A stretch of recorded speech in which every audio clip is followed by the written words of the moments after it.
tengo que preguntar por esa red de voluntariado, para que nos detalle esa red de voluntariado que generó entre damas, señoras, amigas suyas, que acudían a las estaciones de tren de todo Viena para recoger, para ayudar a las chicas que venían de los campos, de los pueblos, y para evitar que cayeran en garras de la mafia y acabaran en la prostitución, ¿no? Como generó toda esa red de acogida, de solidaridad, ¿no? Y de justicia, ¿no? ¿Cuál crees, Gonzalo, que fue la clave de esta fecunda actividad exterior de Hildegarda Burgen? Muchas gracias, Fernando. Hildegarda, pues para todos aquellos ustedes que no hayan leído todavía, porque esperamos que a partir de ahora lo puedan leer, la biografía, Hildegarda fue una buscadora toda su vida. Si hay algo que me ha quedado marcado y meridianamente claro después de traducir la biografía, es que estuvo siempre buscando. Hasta sus últimos momentos se percibe esa tensión interior que busca algo, pero no termina de poseerlo y sigue buscando. Y esa tensión surge en ella muy pronto, siendo niña. Hay anécdotas en el libro que van a poder percibir cómo esa tensión ya aflora siendo apenas una adolescente. Pues, por ejemplo, entre la razón y el corazón, entre los deberes y los afectos, entre la contemplación y la acción, y en su época universitaria entre el estudio y la práctica. Pues de esa tensión, que es una tensión sobre todo interior y sobrenatural, surge toda la actividad exterior. Y a pesar de ser una mujer triunfadora, fue un modelo de éxito y a ojos del mundo fue una mujer triunfadora, una gran dama de la sociedad vienesa. Contaba con prestigio, con influencia, con un marido que era director general de telégrafos en Austria, es decir, con un nivel de vida alto y en la clase privilegiada de la sociedad. Y, sin embargo, todo eso no fue lo más decisivo ni lo más profundo. Porque, como diría Santa Teresa en sus moradas, Hildegarda fue escalando en su castillo interior. Y por cada nivel que superaba, se proyectaba una obra en su entorno.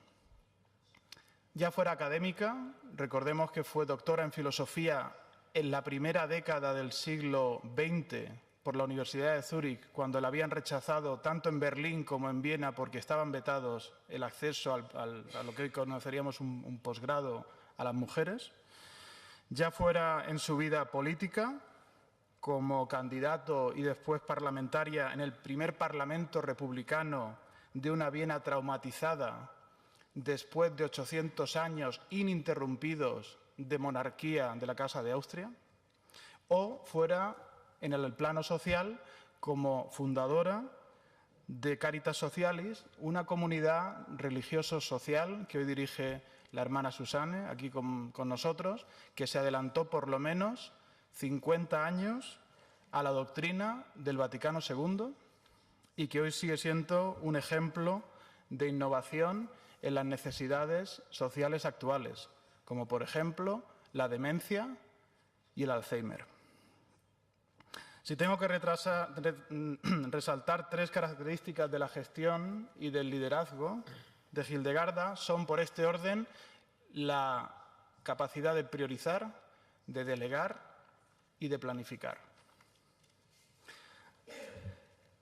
Reflexionando sobre el estilo de gestión, aparecen líneas de semejanzas con las 4 virtudes cardinales que los propagandistas relacionamos con las 4 paredes que le dan fundamento y estructura a cualquier organización. La granítica de la fortaleza, la pared granítica, la pared acerada de la justicia, la pared muelle y flexible de la prudencia y la pared acolchada y fofa de la templanza. Prioridad, el principio de prioridad, porque cuando la necesidad social es tanta y está tan extendida, y ese es el caso de la época que le tocó vivir a Hildegarda, una época terrible en la Viena de entreguerras, hay que priorizar por fuerza.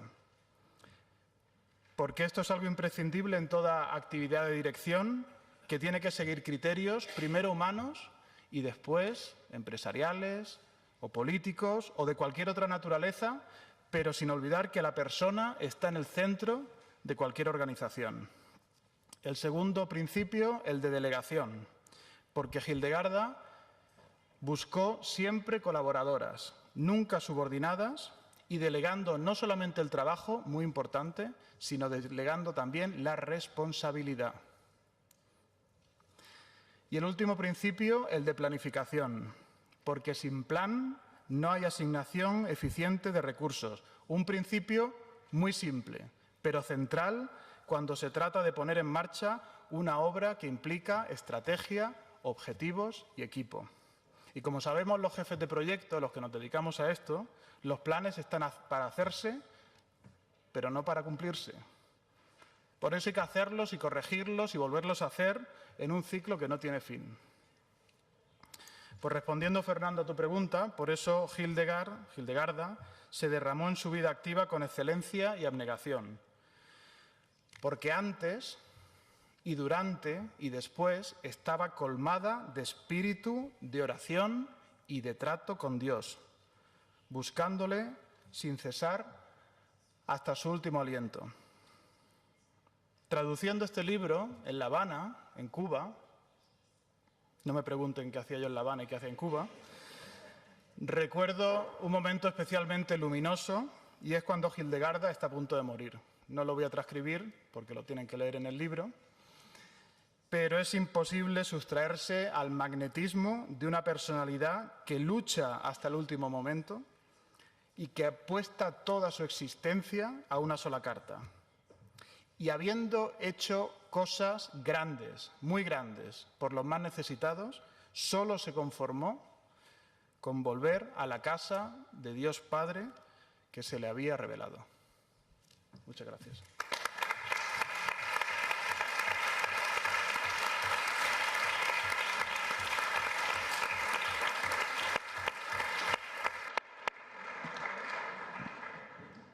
Bien, hermana Susan, this question is for you.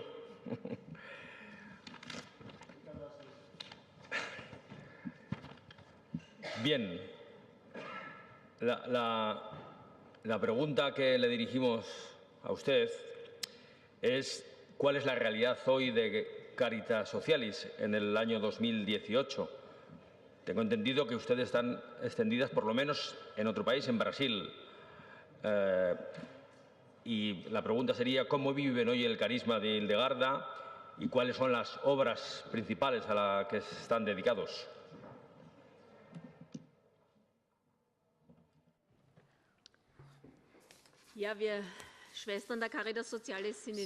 Nosotras estamos en Austria, Alemania, Italia y Brasil.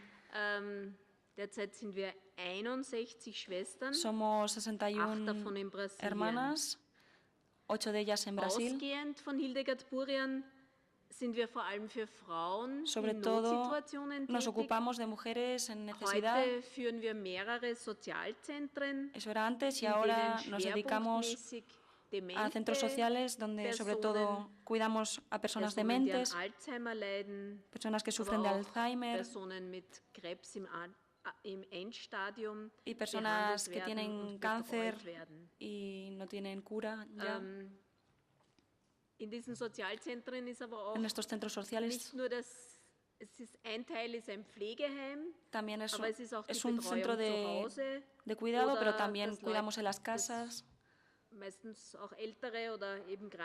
Sobre todo personas mayores y enfermas pueden venir a nuestros centros o también pueden vivir en comunidades, sobre todo gente que sufre de demencias viven como máximo 8 personas juntas, disfrutando de un ambiente familiar.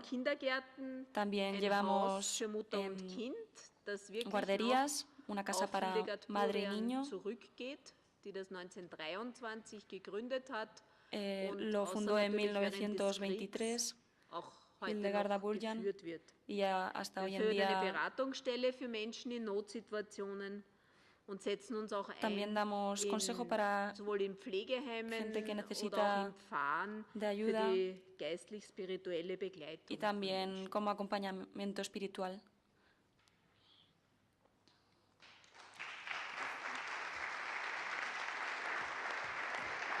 Muchas gracias, hermana. Teníamos que conocer cuál es la realidad de esa obra fundada por lo menos 20 o 30 años antes que Cáritas, ¿no?, Nacional, ¿no?, que tiene el mismo nombre. Yo le preguntaría a usted, don Ginés, aquí se nos ha hablado que está constantemente en juego dos cuestiones, ¿no?, la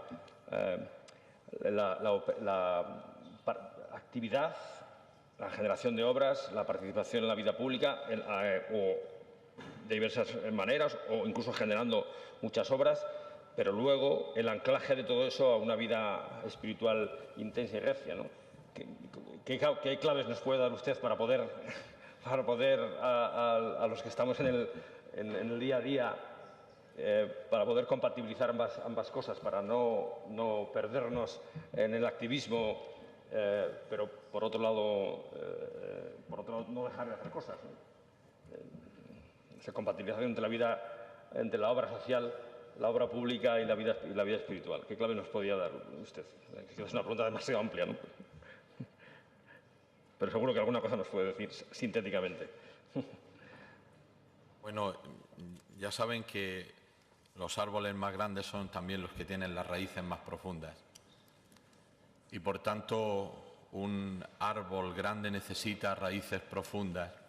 Y cuando una persona tiene una vida social tan intensa como la beata Burjan, ella ha descubierto cuáles son sus raíces y por tanto el árbol crece hacia arriba, pero sobre todo se hunde en las raíces hacia abajo, va metiéndose.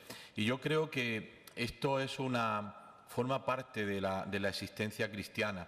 Yo pondría algunos ejemplos que son muy conocidos de todos, pero empezando por el propio Evangelio, Marta y María. Marta es la que hacía todo en la casa y la que se queja al Señor, que María está sentada a sus pies escuchándolo, y Jesús le dice: mira, deja a María porque ha escogido la mejor parte. Pero esto podríamos seguir viendo la historia de la Iglesia para ver tantísimos ejemplos de una vida activa que se enraiza en la contemplación. El ora et labora de San Benito, que marca las raíces y la cultura europea, o tan propio de la Asociación Católica de Propagandistas, el espíritu ignaciano, ¿no?, de la contemplación en la acción. Por tanto, esto forma parte del espíritu cristiano, y yo creo que es lo que Hildegarda vive en la medida en que ella tiene una vida social muy profunda, decía Gonzalo antes, con una posición social también muy buena, en la medida en que ella va descubriendo el gran secreto, el gran misterio de la fe, ella también va creciendo en obras. Por tanto, yo creo que el por sus frutos los conoceréis se da también en el caso de la beata Hildegarda. Por tanto, no es nada ajeno al cristianismo esta unión, decimos ahora más finamente, sinergia entre lo interior y lo exterior, entre lo espiritual y lo material, entre la contemplación y la acción. Pero creo que aquí hay, y termino para no alargarme, yo creo que esto da mucho fundamento al título de esta obra, que refleja muy bien la persona de Hildegarda, la conciencia del Parlamento. Yo quisiera subrayar esta palabra conciencia. La conciencia tiene mucho que ver con la voz. La conciencia es una voz. Y por tanto no solo existe la conciencia religiosa para nosotros los creyentes, puede existir también la conciencia laica. Y por tanto en el mundo de la política, sobre todo en el mundo social y de la política, donde se mueve Hildegarda, es una apelación a los políticos y a los hombres de la sociedad de la primera mitad del siglo XX, pero también de esta primera mitad del siglo XXI. La conciencia es una voz que hay dentro de nosotros, que nosotros los cristianos sabemos que esa voz es la de Dios Y el concilio le ha llamado a la conciencia el sagrario precioso que hay dentro de nosotros, donde habita Dios. Pero la conciencia, también insisto, también la conciencia puede estar en un laico y por tanto es la persona que se abre a escuchar a Dios, al pueblo, las circunstancias históricas, tantas y tantas cosas. Por tanto, la conciencia se ahoga cuando se encierra dentro de nosotros y sobre todo cuando anula nuestra libertad. Cuando las voces del exterior, que es lo que muchas veces pasa, anulan nuestra libertad, entonces nos hemos quedado no sin conciencia, sino que hemos silenciado la conciencia. Y esto muchas veces es lo que está pasando en el mundo actual. Y esto es lo que muchas veces pasa en los distintos ámbitos de la sociedad. No es que la gente no tenga conciencia, sino que han acallado la conciencia, porque hemos perdido la capacidad de escuchar. Claro, cuando uno escucha, viene la confrontación entre lo que yo quiero, a lo que yo tiendo, lo que me gustaría, y la voz que me confronta. Y nosotros tenemos una palabra también muy ignaciana dicha entre los propagandistas, que es la palabra discernimiento. Por tanto, un hombre de sociedad, una mujer de sociedad, un político o una política tienen que tener capacidad de discernimiento, porque si no, estamos perdidos. Si no existe el discernimiento, estamos perdidos y estamos abocados muchas veces a una catástrofe social o incluso política. Por eso yo creo que Hildegarda, y leyendo esta preciosa biografía, gracias a la autora nuevamente, una buena traducción ciertamente y una buena edición, pero leyendo esta biografía uno se reconcilia con la presencia de los cristianos en la sociedad. Y dicho en este foro, qué importante es, ¿no?, reivindicar la presencia de los cristianos en la vida pública.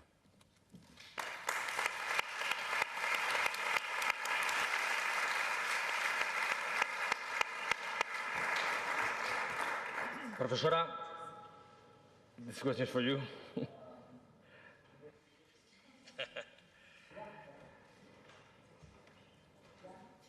Estamos en la sede del Parlamento, en el Congreso de Diputados,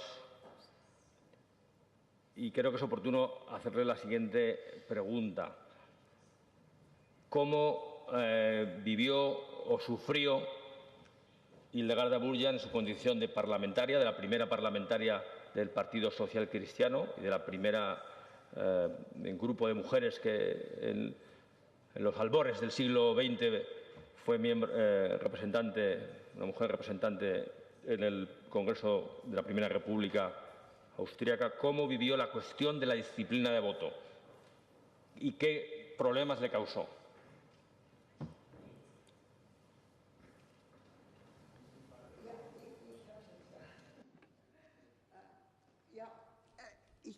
Mich hat schon etwas angesprochen, was Herr Excellenz gesagt hat, auch mit dem Gewissen. Me ha llamado la atención lo que ha dicho el obispo sobre la conciencia. Tengo que decir que fue un tema difícil de cómo llegó a la política. Esa presión de grupo, sufrió esa presión de grupo, que una opinión dominaba sobre las demás. Ella no podía conciliar eso con su conciencia. Ella no compartía muchas ideas, no apoyaba muchas de las opiniones dominantes, y eso fue para ella muy difícil, sobre todo como mujer.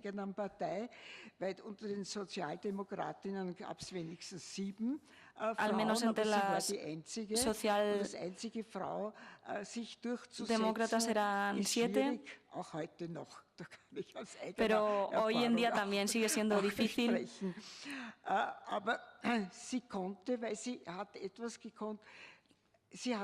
Pero ella trabajaba con hechos.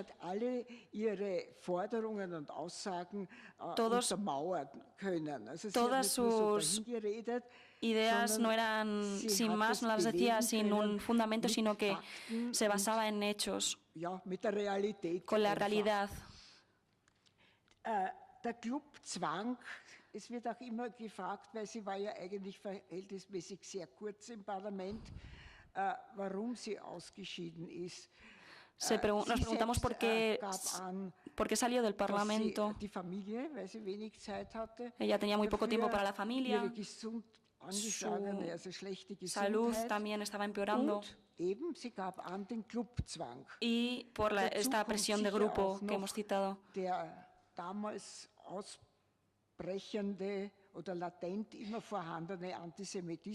Y este antisemitismo también estaba latente, porque ella era de nacimiento judía y ya se hacía notar que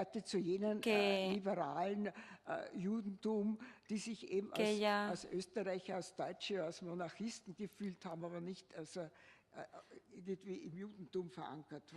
Ella no pertenecía al judaísmo, su familia tampoco.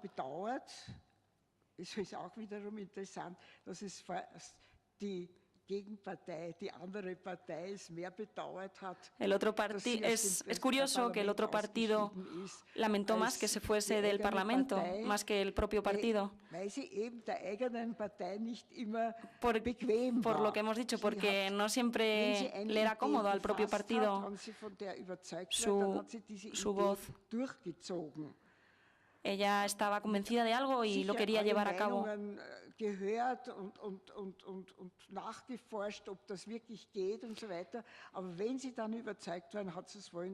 Ella siempre investigaba a ver si se podía llevar a cabo y se comprometió siempre a llevarlo a buen fin.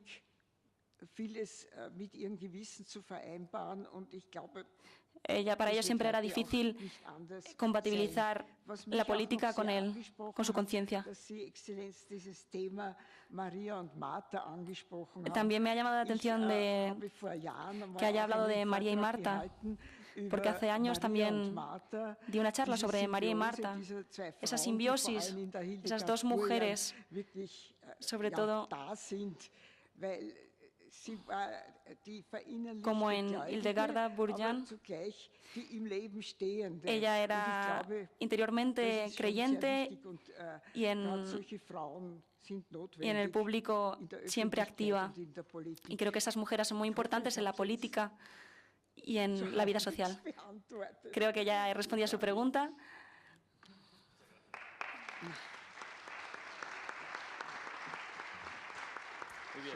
Solo un comentario, Fernando, si me permites. Sí. No sé si la traducción, porque la profesora Schödel ha utilizado un término muy técnico de la política austríaca, que es Clubzwang. Clubzwang es la traducción a español en España, la disciplina de partido. Creo que se ha utilizado la expresión presión del grupo, pero es la disciplina del partido. Y eso fue uno de los factores, sin duda, que motivaron la salida de la política de Hildegarda Burjan, porque la conciencia que ella llevaba al grupo parlamentario, que sería el equivalente al de hoy, pues no le permitía en muchos casos aceptar y tolerar las propuestas que el partido le obligaba a hacer. Solamente esa puntualización por la traducción. Muchas gracias, Gonzalo. Vamos a ir terminando con dos últimas preguntas. Una para ti, Pablo. Sé que para ti es especialmente importante, lo hemos comentado en alguna ocasión, el proceso de conversión de Hildegarda, ¿no? Entonces, ¿qué es lo que te ha llamado más, que te llamó la atención de ese proceso de conversión? Y que has citado antes a Edith Stein, también otra judía conversa. ¿Qué concomitancias encuentras en ambos procesos de conversión? Pues más o menos lo contaba un poco antes cuando me preguntabas, ¿no? qué rasgo me había llamado más la atención. Desde luego, cuando lean ustedes la biografía, van a descubrir algunos momentos particularmente interesantes, ¿no? Ya adelantaba alguno Gonzalo antes, pero es verdad que en ese periodo que tiene ella en la universidad, quizá también porque yo trabajo en la universidad y también nuestra asociación, pues una de sus obras más importantes pues son universidades y son obras educativas. Me llamó mucho la atención su forma de estar en la universidad. Ella, como se ha contado aquí en la mesa, tenía un origen judío, pero en la universidad, estudiando filosofía, entra en contacto con profesores católicos. Ella queda fascinada por cómo buscan la verdad estos profesores, que además eran los profesores que estaban en plena discusión con los discípulos de Nietzsche, ¿no? Y me parece que esa es la vida universitaria. Y es la vida universitaria que es, siguiendo esa definición clásica de Alfonso X en sus partidas, el ayuntamiento entre profesores y alumnos buscando la verdad, ¿no? Yo creo que además se explica muy bien en la biografía de la profesora Schold cómo lo que hay es una amistad de alumnos y profesores. Es una de las concomitancias con Edith Stein. A Edith Stein le sucede lo mismo. Tiene una profunda amistad con sus profesores, con sus maestros, y eso le lleva a una búsqueda de la verdad, que es otra cosa que Gonzalo apuntaba ahora y desde luego a mí me encantaba. Entonces esa idea me llamó mucho la atención, pero lo que más me llamó la atención y que pensaba, porque yo les voy a... Desde luego cuando un editor tiene que corregir una obra, a veces tiene que quitarse un poco, ¿no?, el papel de lector, pero yo no he podido porque me ha cautivado esta biografía. Entonces me ha costado la labor de editor precisamente por lo que he disfrutado con la lectura. Y yo esperaba un desarrollo como el de Santa Teresa Benedicta de la Cruz, ¿verdad? Pero la sorpresa me la llevo en esa experiencia que tiene ella mientras aquellas religiosas cuidan de ella con una caridad y con un amor extraordinario, ¿no?, que a ella le lleva a preguntarse y a concretar esas intuiciones que tenía desde niña.